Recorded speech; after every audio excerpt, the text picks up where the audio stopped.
नमस्कार, प्रणाम, आदाब, वंदे मातरम, भारत माता की जय। प्यारे बच्चों, मैं आपका चौहान सर आपके साथ फिर से सेंटेंस इम्प्रूवमेंट के सीरीज को आगे बढ़ाएंगे। तो आज का हमारा पहला क्वेश्चन है, the problems of traffic crowding will not disappear soon. The problems of traffic crowding, traffic crowd होता तो बात समझ में आती, क्राउइंग है, क्राउ यहाँ पे आउट ऑफ कॉन्टेक्स्ट है, तो ये आपका आंसर होगा नहीं। चलिए ऑप्शंस को चेक करते हैं। First option is congestion, concentration, intensification and no improvement. No improvement हमारा आंसर तब होता जब हमारा स्टेटमेंट सही होता। ये तो हमारा गलत है, क्रॉ वर्ड का इस्तेमाल किया हुआ है अंडरलाइंड पार्ट में जो आउट ऑफ कॉन्टेक्स्ट है। ऑप्शन ए है कंजेस्शन, जो कि हमारा नाउन है, यहीं से वर्ब होता है कंजेस्ट और एडजेक्टिव कंजेस्टेड, और बोलते हैं this room is very congested. Congested ने रूम को क्वालिफाई किया है। रूम हमारा नाउन है और जो नाउन को क्वालिफाई करे वो हमारा एडजेक्टिव होता है। तो कंजेस्शन नाउन है, कंजेस्टेड एडजेक्टिव होता है। ऑप्शन बी कंसंट्रेशन, कंसंट्रेशन ये वर्ब है, सॉरी नाउन है, और कंसंट्रेट वर्ब होता है हमारा। एंड इंटेंसिफिकेशन ग्रामेटिकल प्रोफाइल है, नाउन यहाँ से बनता है हमारा। इंटेंसिटी वो भी नाउन होता है। एंड इंटेंसिफाई जो कि हमारा वर्ब है। हमारा आंसर क्या होना चाहिए? तो ट्रैफिक लगी हुई है यानी जगह बिल्कुल भी नहीं है, कंजेस्टेड है। ट्रैफिक यहाँ पे एडजेक्टिव के तौर पे काम कर रहा है एंड आफ्टर एडजेक्टिव हमें नाउन का इस्तेमाल करना पड़ेगा। तो हमारा आंसर होना चाहिए the problems of traffic congestion will not disappear. Disappear क्या होता है? हटना। डिस हमारा नेगेटिव प्रीफिक्स है और अपियर का मीनिंग होता है प्रेजेंट होना, अपीयरेंस आना। वहाँ से ट्रैफिक हटेगा, उसमें टाइम लगेगा, यानी कंजेस्शन जो है वो हमारा आंसर होना चाहिए। तो आपका आंसर होगा ए। कंसंट्रेशन या इंटेंसिफिकेशन आउट ऑफ कॉन्टेक्स्ट था और अंडरलाइन पार्ट में जो क्राउइंग है वो भी आउट ऑफ कॉन्टेक्स्ट है। तो हमारा आंसर ऑप्शन ए हुआ। Question 2, he took disadvantage of the situation and cheated many people। क्या बोला गया? He took disadvantage of the situation and cheated many people। उसने ढेर सारे लोगों को धोखा दिया है, और लोग धोखा कब देगा? जब वो सिचुएशन का फ़ायदा उठाया होगा खुद के लिए, और फ़ायदा उठा के खुद को फ़ायदा दिया होगा, दूसरे को नुकसान दिया होगा। तो यहाँ पे डिसएडवांटेज नहीं होना चाहिए। Option a chance grammatical profile क्या है? Noun. Advantage grammatical profile verb. And disapproval grammatical profile क्या है? एडजेक्टिव होता है।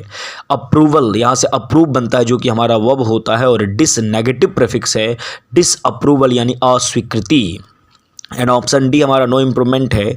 नो इम्प्रूवमेंट हमारा आंसर तब होगा जब हमारा स्टेटमेंट 100% करेक्ट होना चाहिए, बट यहाँ पे डिसएडवांटेज जो कि गलत है। तो हमारा आंसर क्या होगा? तो बोला गया उसने ढेर सारे लोगों को धोखा दिया है खुद को फ़ायदा पहुँचा के, यानी he took advantage of the situation, यानी उसने सिचुएशन का फ़ायदा उठाया। एंड चीटेड मैनी पीपल, लोगों को धोखा दिया। हमारा आंसर होना चाहिए option B, before Bombay. Next question is all the candidates will give a test on Friday.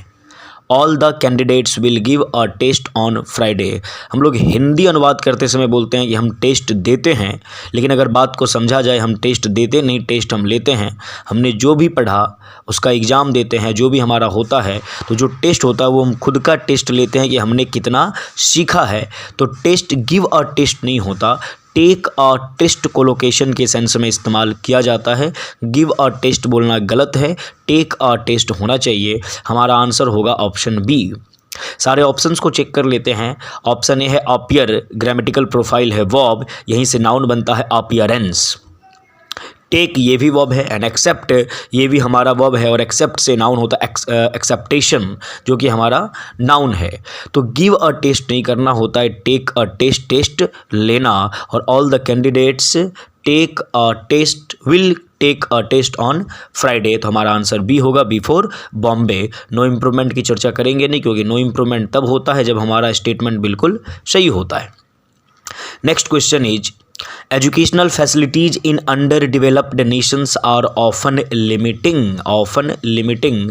बोला जा रहा है एजुकेशनल फैसिलिटीज़ जो है अंडर डेवलप्ड नेशन में, जो देश विकसित नहीं है वहाँ पे एजुकेशनल फैसिलिटीज़ क्या है? लिमिटिंग है। लिमिटिंग नहीं होता, लिमिटेड, लिमिटलेस और डेलिमिटेड ऑप्शंस हैं, और ऑप्शन डी है नो इम्प्रूवमेंट। तो हमने बार बार बोला है नो इम्प्रूवमेंट हमारा आंसर तब होता है जब हम जब हमारा स्टेटमेंट क्या होता है, सही होता है। तो यहाँ पे educational facilities in under developed nation are often limiting, तो लिमिटिंग यहाँ पे सही नहीं है, तो हमारा आंसर डी, नो इम्प्रूवमेंट होगा नहीं। तो लिमिटेड, लिमिटलेस और डे लिमिटेड क्या होना चाहिए? लिमिटेड मीन्स सीमित, लिमिटलेस अनंत, और डे लिमिटेड भी हमारा क्या होता है, जो सीमित है, limited, day limited.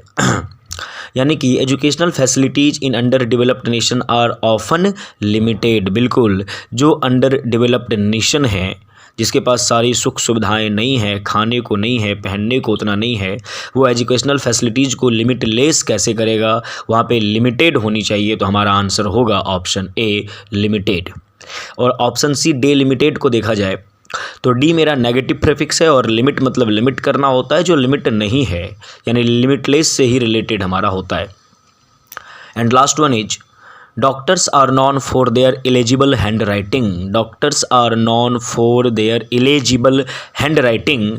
Underlined part में इलेजिबल है, जो बिल्कुल सही है, और इस क्वेश्चन का आंसर हमारा डी होगा, नो इम्प्रूवमेंट। अब जानते हैं इलेजिबल, इलेजिबल की ग्रामेटिकल प्रोफाइल है एडजेक्टिव।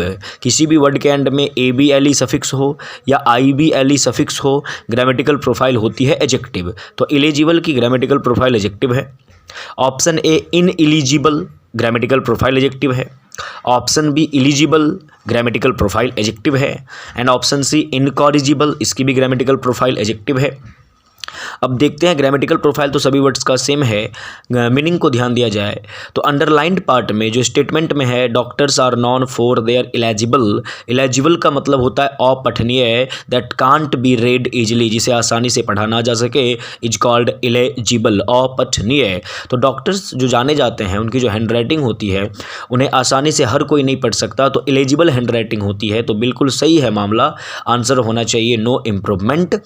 बाद बाकी तीन ऑप्शन को चेक करें। इन एलिजिबल, ऑप्शन बी में देखा जाए एलिजिबल, एलिजिबल का एंटोनिमस वर्ड दिया हुआ है ऑप्शन ए में। एलिजिबल का मतलब होता है योग्य होना, एबल होना एंड कैपेबल होना, और इन एलिजिबल ऑप्शन ए में है, तो इन मेरा नेगेटिव प्रीफिक्स है, एलिजिबल योग्य है, इन एलिजिबल अयोग्य होगा।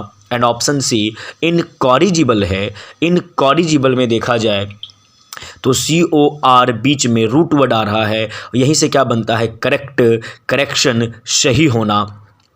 तो इन नेगेटिव प्रीफिक्स है, कॉरिजिबल का मतलब होता है जिसे सुधारा जा सके, और इन लग गया तो not, not corrigible, that means जिसे सुधारा ना जा सके। तो doctors are known for their illegible hand writing बिल्कुल सही है। इन एलिजिबल अयोग्य होता है, एलिजिबल योग्य होता है, इनकॉरिजिबल जिसे सुधारा ना जा सके, यानी नेगेटिव कोनोटेशन होल्ड करेगा option C. And option A ये भी नेगेटिव कोनोटेशन होल्ड करेगा, अयोग्य है। एंड ऑप्शन बी में जो एलिजिबल है वो हमारा पॉजिटिव कोनोटेशन होल्ड करता है, मीनिंग एबल होता है और कैपेबल होता है। और यहीं पे मैं डिफरेंस बताऊं कि एबल और कैपेबल में क्या डिफरेंस है, तो कोलोकेशन का डिफरेंस है। एबल के साथ प्रेपोजिशन टू का इस्तेमाल करते हैं, कैपेबल के साथ ऑफ का इस्तेमाल करते हैं। For example, I am able to teach and I am capable of teaching.